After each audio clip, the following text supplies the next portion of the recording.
Yo, what's up YouTube? This is Reese here from CeeManga and welcome to my review of One Piece Chapter 712 Violet. So you know what? It wasn't a bad chapter this week, it's a good step up from the last chapters. To me, I know people are going to be angry, but to me they were kind of boring and it just felt kind of fillerish. It's like, there was kind of like no need for him.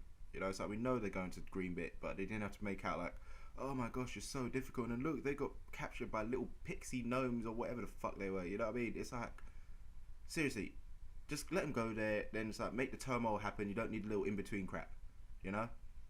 So anyway, on to this chapter. All right. So yeah, that chick with Sanji. Turns out I was completely right, and she actually was a double crosser. Thank God. It's like I knew it was too good to be true for him, you know. It's like seriously, all along she was working for Don Flamingo.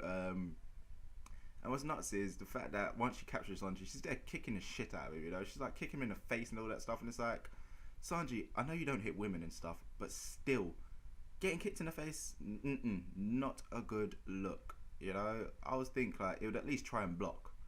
It's like I know he won't hit a woman, but it doesn't mean he can't block. And so I don't really think I saw him chained up too bad. And even if he was, he could probably still kick his way out of it. He's Sanji, he's a badass.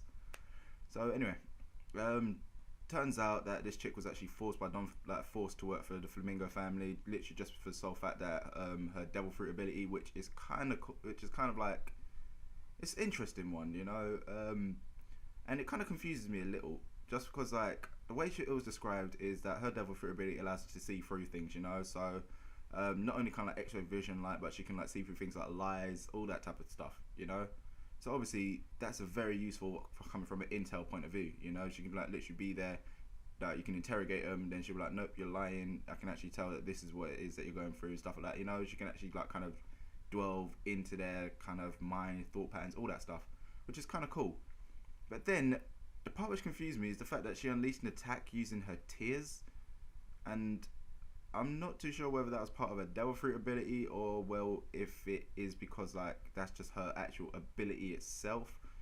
It's a bit kind of like, what's going on here, because like I'm just seriously having a hard time figuring out how it actually fits into the whole devil fruit, unless I've kind of read it wrong.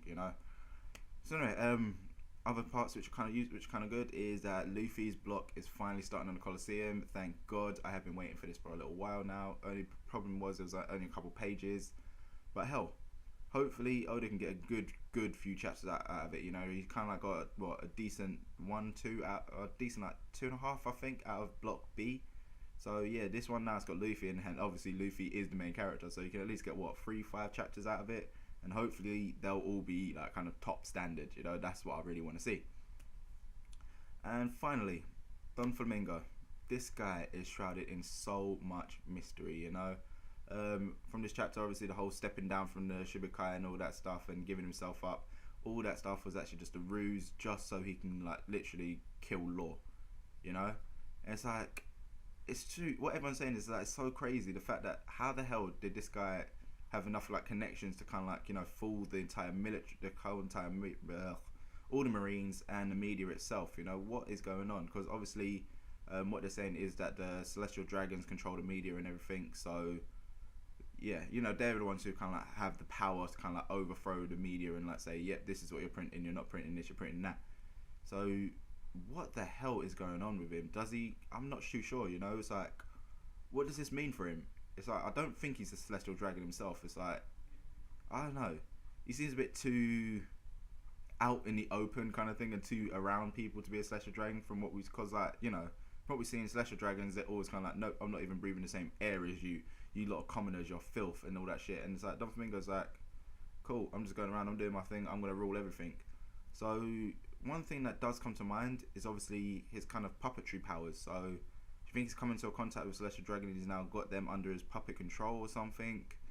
I'm not too sure. It's like, it seems to me at this point now, the only person who actually fully knows what's going on with him was Virgo. And as we know, Virgo remained, decapitated and head sliced in half at the laboratory as it blew up. So I don't know whether he's alive or dead. I'm kind of thinking he's dead, but this is One Piece land. Not many people really die, especially like that.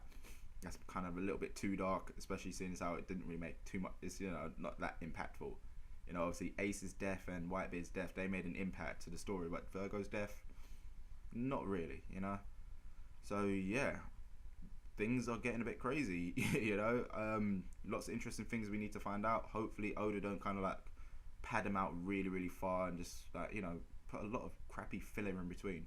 You know, come on, Oda, man, give us some hard punching, awesome, high power chapters every week. You know, it's like Naruto and Bleach have stepped up, so One Piece needs to step up too. So yeah, with all that said, this week I'm giving One Piece an 8 out of 10. You know, decent chapter. I was quite surprised, quite happy. Hopefully it doesn't dip in quality again, because that will make me kind of annoyed. So yeah, you know, what do you guys think of this chapter and just on things that are happening in general? You know, let me know in the comments below. Also, if you enjoyed the video, give it a little thumbs up. Really does help the series, and don't forget to check out the channel for more content. So I'll see you soon.